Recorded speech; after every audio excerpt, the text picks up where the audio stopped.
What is up, people? It is me, Monster58, and welcome back to another video review. Today we're going to be taking a look at the SH Monsterarts Mechagodzilla 1993 Garuda Fire Rodan, the Makuhari Decisive Battle version. This is definitely a re-release and a repaint for, in Rodan's case, of the SH Monsterarts Mechagodzilla 2, or Super Mechagodzilla, I guess you could call it, as well as Fire Rodan. So it's really, really nice to see this, and obviously that will factor in to my score for this, but very, very awesome, as I was someone who was never able to acquire each of these because I really wasn't collecting around that time, specifically Godzilla stuff, so really, really nice to finally get the last Mechagodzilla that I need in my collection. For those of you wondering, I did end up picking up Mechagodzilla 1. I picked it up when I actually traveled to Japan last year, so that was really, really cool. I found it in the one of the stores. I can't remember the name of it off the top of my head. A very, very cool store. Regardless, taking a look at this, the box is awesome. You can see the awesome product shots of both Fire Rodan as well as Super Mechagodzilla or Mechagodzilla 2. You obviously have the nice Godzilla logo, got the Godzilla 2023 stuff here, the emblems as well. Mechagodzilla, the Makuhari Decisive Battle version, the Japanese text, Tamashii Nations, Bandai, the seal of approval here. You got the Mechagodzilla Garuda Fire Rodan title up here as well. Got some more nice titling here across the side, and then you do also have some more nice sort of black and white product shots, and then finally your obligatory product shots of Rodan and Mechagodzilla. Really, really cool stuff, and that's really it about the box. I mean, as we know, SH Monsterarts and Bandai usually kill it with the boxes, so nothing really else to say there. So without further ado, let's get both of these guys out here and see how they are in hand. Alrighty, folks, here we have both Fire Rodan as well as Mechagodzilla out of the box, and I gotta say, these two both, in my opinion, look great. Now, I know both of these are old figures, and personally, I think they don't necessarily look old. I think they more feel than look old. And so, before we take a look at, obviously, the star of the show, which is Mecha G himself, let's put him off to the side and take a look here at Rodan. So, he does come with this stand, which is very nice, obviously, when it comes to Rodan. It's very hard to have him stand on just his legs, but you can actually do it. I'll show you here. So removing him from the stand, let's take a look at the stand real quick. Very, very nice. It's just really awesome that they even added this. You do have these two arms that can hold the wings. These are articulated like this. I believe these also twist. Yes, these also twist. This is also articulated, and this arm here is also articulated, but keeping it like this is probably obviously the best way to go. Having it like this, and then essentially you'll just rest him in here like so. So rest him in here like this, and then you can just clip the wings in to these areas, and these kind of just the wings kind of just rest in there so that Rodan has a stable area that he can have the wings in, so that there's more support for them. Overall, really, really nice stand. So taking a look at Rodan himself, I know we just removed him and then put him back on, but getting the stand out of the way, looking at Rodan, he looks really awesome. I think that they did really good sculpt work and paint work on this guy, and in my opinion, is a much nicer representation of what we saw on screen in that movie, if I remember correctly. It's been, I don't know if I've even seen the movie. I think I've only seen maybe like screen caps of it, but this looks really, really nice. You can see the very nice shading here. I think it's really well done in the wings. You can see the nice sculpt work here going across the chest. The head is also well done. The eyes, in my opinion, are not done really awfully on this. Like the inconsistencies with the quality of a lot of other SH Monsterarts stuff. Godzilla minus one. But you can see very nice sculpt work going through here, and then this is translated obviously on the back here, and then you can see going down here, just very, very well done overall. Like, I have no major issues with how this guy looks. Like I said, you can actually make him stand on his feet, but you need the support of the tail. So I angled the tail in the right way. I was doing this earlier. Yeah, here you can actually see, you can actually have him stand on his legs, and it looks really awkward. Move the camera down here. It looks really awkward, right? You can definitely see that this just looks funky, but at the same time, it is possible, and I would just wanted to show that you can do it. You just have to use the tail as support, because without the tail, as you can see, let's see if we move the tail. Kind of just falls over. Other than that, really, really solid stuff. So looking at the articulation, because he doesn't come with any accessories besides the actual stand here. So looking at the articulation, we'll zoom back out here a little bit. He does have some solid articulation, so the wings all can go like in this. They all have like these little hinges here, so you can fold them all, so you can have sort of like a dive bomb type situation, similar to how he did it, similar to like the 2019 one from Legendary. The head is on a ball joint, and it has a joint at the base of the neck as well as the actual like top of the head suit, and even more there as well. I didn't even notice that, but you can get some really awesome articulation. You get a full 360 as well, even though you don't really need it. The legs are pretty useless. They don't really go back and forth, but they do bend, and then the feet are on ball joints as well. And then these actually little hands are on ball joints, and then the tail at the end of the day also is articulated. But for the most part, because they give you the stand, you can definitely just put them on there, and that's what I'm going to be doing, because I think it's, oh yeah, the mouth can open and close. I apologize about that. But yeah, really solid stuff. The only thing that I have an issue with this is two things. The articulation certainly feels a little dated. I remember in a review that I watched that of this set that they do feel dated. I definitely understand that there's better articulation. These figures came out, I think almost 8 years ago at this point, if not more. But yeah, these are old figures to modern day standards, so certainly the articulation could be better. But I do think that they did a good job doing a re-release of a set that, or of figures that were very hard to get these days, especially considering if you want the original just Rodan figure, this guy alone, the original one, they'll set you back like, I think almost $200. It's like 150, $200, something like that. Maybe I'm over exaggerating, but it's certainly it's 120 plus, if I remember correctly. So it's a really nice set in that sense. So again, we'll just place him back here. Overall, I think they did do a solid job. We will do size comparisons, but we'll do size comparisons with both of these once we've taken a look at a Mecha G himself. So alright guys, a quick little interjection here. Unfortunately, because I was slightly distracted when I was filming this review, unfortunately the idea of comparisons actually never crossed my mind again, so we never did them. So I actually just took pictures after that I filmed the review to do the comparisons anyway. So the first comparison we have here is Mechagodzilla as well as Fire Rodan with the SH Monsterarts Godzilla -1. As you can see, -1 is a bit bigger, but at the end of the day, the main comparison you would probably want to do is obviously with the Godzilla that goes along with this Mechagodzilla as well as Fire Rodan. I believe that Godzilla was released a while ago, which makes me think that Godzilla is going to also get remade in this for this movie as well. And so when it comes to this, obviously he's a bit bigger, but I still think that the 6 to 7 inch scale works here. And then here we also have a comparison with the SH Figuarts 3.0 Legendary Super Saiyan Goku that was recently released and that I also recently reviewed. And so when it comes to this, again, 6 to 7 inch scale, obviously these actually don't scale how they would actually scale, but at the end of the day, just comparing it with other figure lines. So if you guys have those figures, you guys have an idea. Again, I apologize for not actually getting to this in the video despite me mentioning it here, but yeah, I wanted to interject now because I realize now that the comparisons thing just never happened. So yeah, comparisons, I think the size and scale of these figures works very well. And again, I think Rodan should be a bit smaller of a figure just due to the fact that he was a smaller monster in comparison to, Godzilla and the other monsters. So yeah, good stuff. Let's see, placing this guy like so. Like that. There we go. And honestly, some really solid stuff coming from Bandai when it comes to re-releasing the set, and I'm very, very happy that I actually have a sort of representation of older Rodan. So yeah, really, really awesome stuff. Very happy with this. Alright guys, here we have the star of the show, Mechagodzilla 2, Super Mechagodzilla, however you want to talk about it. By the way, the other issue I had with Rodan that I did forget to mention, he doesn't come with the fire breath part. I really wish he did come with the fire breath part. I think that would enhance it a lot better, but that would obviously increase the price, but I wouldn't have minded paying a little more money than we already did, considering the set was already very expensive. But overall, just wish they had a fire part. But taking a look at Mecha G here, he looks really freaking amazing. This guy looks really, really cool. So the finish looks really, really solid from a distance, and even looking up close, I don't see really any major issues or anything like that when it comes to the finish of this figure. I know that there are some, and I definitely can understand that, but from a distance, I mean, and even in hand, this guy feels really solid. One thing to note is that this guy's feet are actually die-cast, so they are very cold. These are actually metal. Now, that is to this figure's benefit as well as its detriment. It's to its benefit just due to the fact that it just makes the figure feel heavier, but it's to its detriment because the rest of the leg isn't die cast.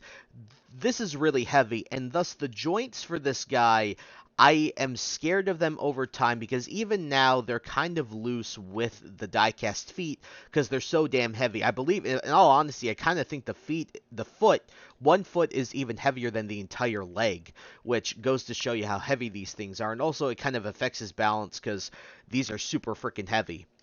But taking a look at Mecha G up close, you can see head sculpt is fantastic, is a perfect representation of what we saw on screen. Mouth obviously can open and close, very nice yellow eyes, awesome sculpted in detail going down here. Again, this nice clean, shiny finish across the entire body on the arms here. Got some little gray bits here, molded in claws for the hands. You got all this really nice molded in detail. Just very, very clean all the way around, and looking back, you can see the spines, and you can definitely see the evolution of this guy from the first Mechagodzilla design that they ever did. So really solid stuff with how this guy looks, and I think he looks absolutely fantastic.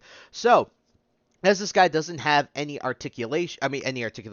transformation like a Transformer would, we'll get into the articulation and then we'll get right into the accessories because I think that that's a more appropriate way to look about things. So getting into the articulation, this guy's pretty decent. So this joint here is for a gimmick, which we'll get into here in a second when we go over the accessories. But you have a gimmick here, but you can get increased range with this. So you can get a full 360, and then you can actually get a full look up with this guy, which is cool. You can't look down, but you can get a full 360. The shoulders also do a full 360. There's no upper bicep rotation, which is part of how I can see that this figure is definitely dated, is specifically because of that, because pretty much every figure these days has an upper bicep rotation, but you do get about 90, a little less than, well, about 90-ish at the elbow. You do get some decent waist articulation because actually the waist is meant to remove, as we'll see here in a minute. The fists are also on ball joints. The feet can kick forward, they can kick back pretty far as well. You don't really have a bend, and you have some toe articulation. You also have rotation up here. So you can get some pretty decent poses out of this guy, but again, when it comes to giant monsters, I'm not necessarily looking for the wildest poses, especially because freaking Mechagodzilla, like, he's a machine. He's not like Kiryu, which had a more organic machine feel. With this guy, he has still a more rigid mechanical feel like the original Mechagodzilla, just a little bit more refined and getting to that, Mechagodzilla 3 Kiryu stage where he is definitely much more organic and natural in his look and his movement. So overall, really solid stuff, and I'm really happy with how they did this guy. Alrighty, folks, it's time to get into the accessories of this guy. And he comes with a fair bit, which is really, really awesome to see. So he comes with his own stand, but we'll get into this because this is the Garuda. We'll get into this last. This will be the last thing that we talk about here. But getting into it, we'll start off with, in my opinion, the worst accessories, the wires. This, I assume, is a scene from the movie where he tries to entrap Fire Rodan. And unfortunately, these just don't like to straighten out, because on the box art, they show that these are straightened out. And these don't straighten out very well, or they're very difficult to, but the way that you plug them in is essentially, you'll notice that there is a very, very small tab here, and then you'll notice that there's a little section here in the forearm right here, and then you just gotta slot this in. It's tough. It's a little tough here. Let's see if I think it's the other way around. Yeah, like this. And then you just slot it in, and then you can actually have him, hold, use the pincer movements on whatever, wrapping and trapping Fire Rodan. You can see at the other end there is this very, sharp pointed edge here. Let's see if we can get this to focus. There, you can see that it's very nicely molded for how tiny it is. But yeah, it's just in the pictures they show that this thing holds straight and it fell out. And that's the other thing, these things don't like to stay in very well. And so I don't really care for this type of gimmick. It's cool that they added it, but I'm just gonna store these. I'm just going to bend them. And I know you're probably cringing at me bending these right now, but that's just how I'm going to store them, because these, in my opinion, are just accessories. They're cool and awesome that they added it, kind of similar to how they added it with Gigan as well as Mecha King Ghidorah, but overall just kind of meh overall, and I'm just not a big fan of them. But getting into the other accessories, you do have this little waist cannon. I believe he does have one. It's similar to the Absolute Zero cannon that Kiryu has, except it doesn't come from his chest, it comes from his abdomen. So how do you change that? So getting into this guy, all you got to do is take this, remove the upper part of the body. It's just on the ball joint here. And then what you're going to do is take this section.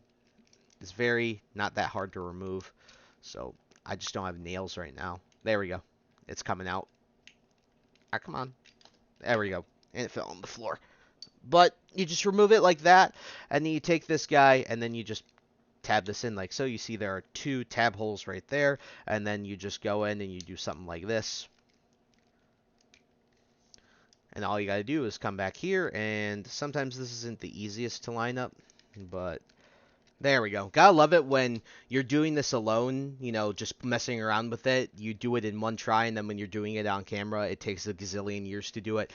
But here you can see it's very cool. Like, it's a neat little accessory. Obviously, you can have this display option if you want it, and I do like that. You know, display option. It's very, very cool for you to have this display option. The other accessory that you do get, one of them, is this. It's like a different eye crest. So essentially, I believe in the movie, Rodan ends up hurting Mechagodzilla enough to where he takes out his eye. And so all you have to do to remove that, come up here, we'll zoom in on the head.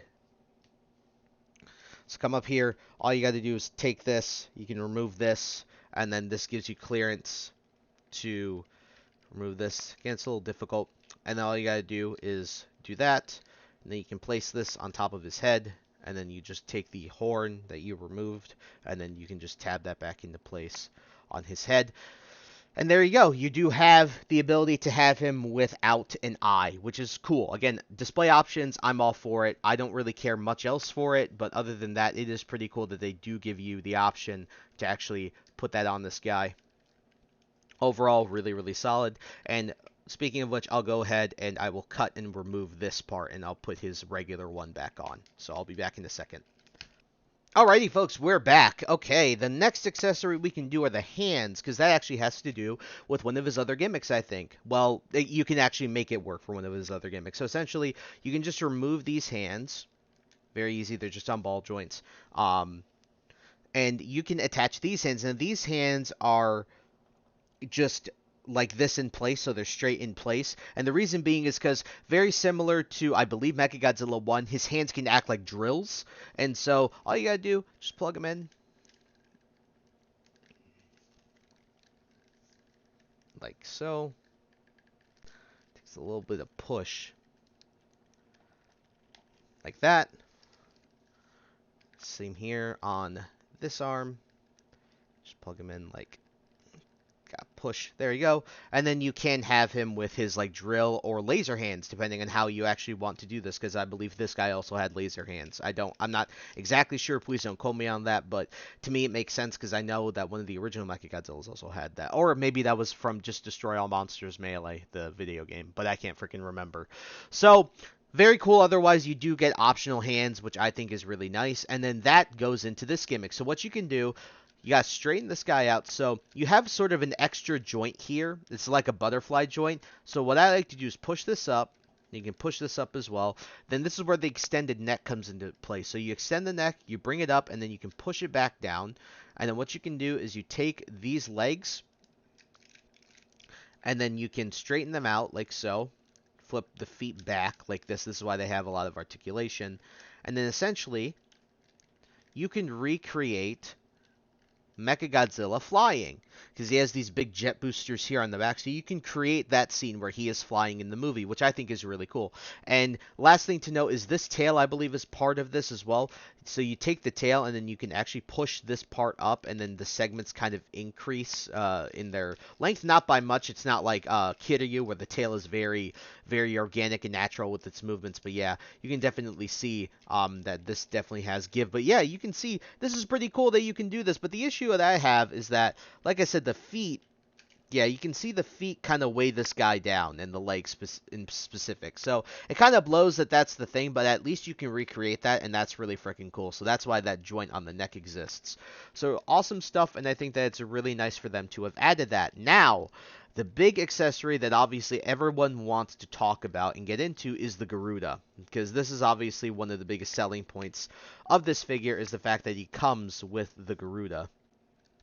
So just plugging these back in. We are very easily back to normal. And also one thing I like to point out, this guy doesn't like to stand all that well without the support of his tail. I mean, he can, but he has to be leaning forward a lot to do that. So you definitely, for the most part, need the support of that tail for this guy to stand all that well. But taking a look, let's take a look at the Garuda. This thing is really freaking cool. So you do have some awesome, so you can just untab it here from the stand.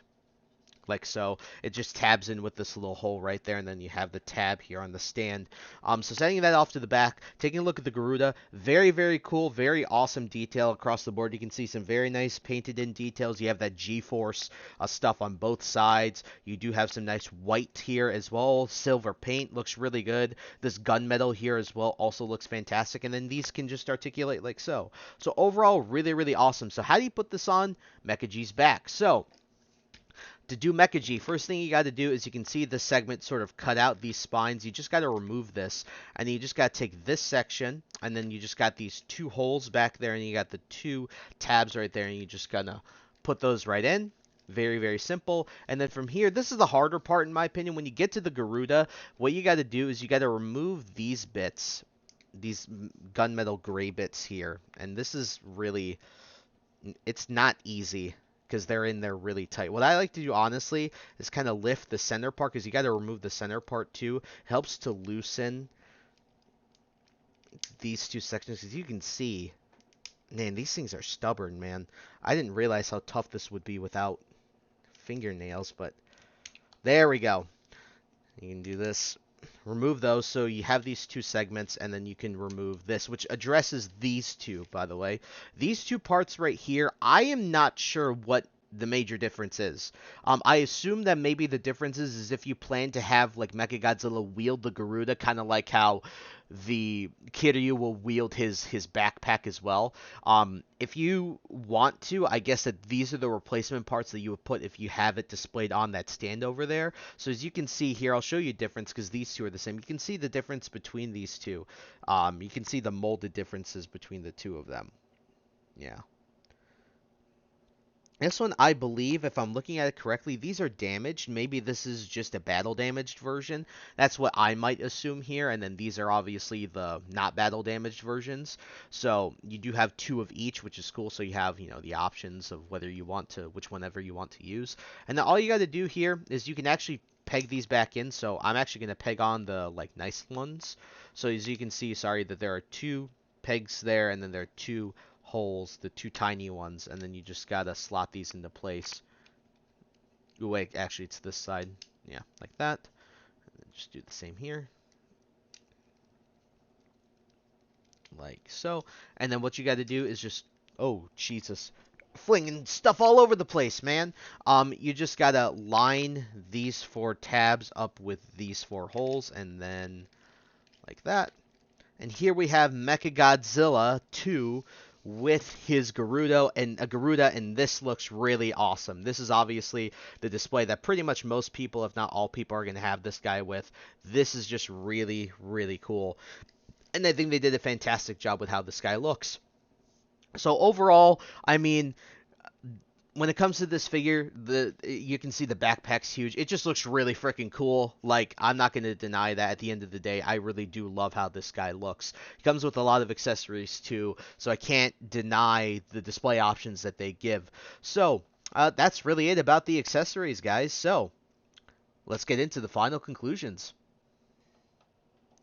Alrighty guys, so for my final concluding thoughts on the SH Monsterarts Mechagodzilla 1993 with the Garuda and Fire Rodan, this is a really solid set. Now, as I was saying in the beginning, first off, I'm actually going to apologize for sort of the disjointed way that this review went about. This is my first time doing like two figures in one review and also doing SH Monsterarts, so I apologize if it's a little bit disjointed and kind of messy. I will definitely be better in the future, so sorry about that if you guys are a little like thrown off by the format of this.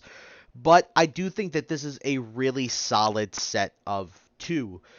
Now, what I'll say is if you have the original Mechagodzilla and the original Fire Rodan, if you do want the repainted version, I don't think paying upwards of close to 250 is worth just for Rodan. So if you do have the original Mechagodzilla, I believe that's pretty much the exact same thing overall. Maybe he comes with some extra accessories, but I don't even know the original release in particular. So if he does come with any original, I'd love to hear that in the comments below. So if he does come with any more accessories compared to the original one, I'd love to hear about that. But if not, then obviously, if you have the Mechagodzilla and you don't care for Rodan, then don't even bother picking up this set because literally it's the same exact thing. But if you're like me, and you didn't have the option of getting these before when they initially released, I definitely recommend you go and pick these up now, especially because in all honesty, the $229 is a big bargain because I remember looking just a little while ago at trying to get just Super Mechagodzilla or Mechagodzilla 2, and my lord, he was like $400 or $500, and he's not worth that much. Don't get me wrong, he's solid, but at this point he's dated. At the same time, the feet and the joints cause the joints a little bit of stress that I'm worried about. Rodan, although looks good and also feels pretty good, the articulation is also dated in that. At the end of the day, the only reason I say you guys pick this up and recommend it is if you really want these to complete a display and you weren't able to get the originals, very much like me. So for those people, then go ahead and pick this up. But for others who don't care about Fire Rodan or Mechagodzilla 2, or the other thing is if you want one or the other and you don't have one or the other, then honestly don't pick this set up. Like, it's not worth paying the 200 some dollars for just one of these guys. Definitely worth paying the 200 for both of them if you don't have either of them. So if I have to give this set out of a 10, I think this is a great direction for Bandai to go, is to sort of re-release older figures in a way, or give updates on them so that people who weren't able to get them originally are able to get them now, i.e. me, and I know other people, or other people who weren't able to afford it when they first dropped. So, out of 10, got to give this between a 7 and an 8. And the reason I say you can argue it is the 7 is because these are certainly dated figures. Like, we're not going to get that twisted here. The articulation is dated, despite the fact that, again, goods about Rodan. Paint's good, articulation is solid for the time, and I do really like how this guy is sculpted and everything. Same with Mecha G. The sculpt is good, the finish on this guy is awesome. He feels heavy, he feels like a premium product, but at the same time, the dated articulation and the weighing down of the feet on the joints of the legs really does concern me. So I can definitely see arguing a 7. Personally, I'm going to lean more towards an 8 out of 10 for these guys, but overall, yeah, I did pick mine up on the Big Bad Toy Store, so I'll leave a link to that in the description below. I believe that Amazon is also selling it, so I'll leave a link to that in the description as well if you guys want to go and pick this up. So those links for all those retailers are down below. And yeah, that's about it, guys. So thank you guys so much for taking the time to watch this video. Please like, comment, rate, and subscribe, and share this video with your friends. Also follow me on the socials. Those will be linked in the description below. And with that, guys, I thank you once again for taking the time to watch this video, and I will catch you all on the next one. Hope you all have a wonderful day. Peace.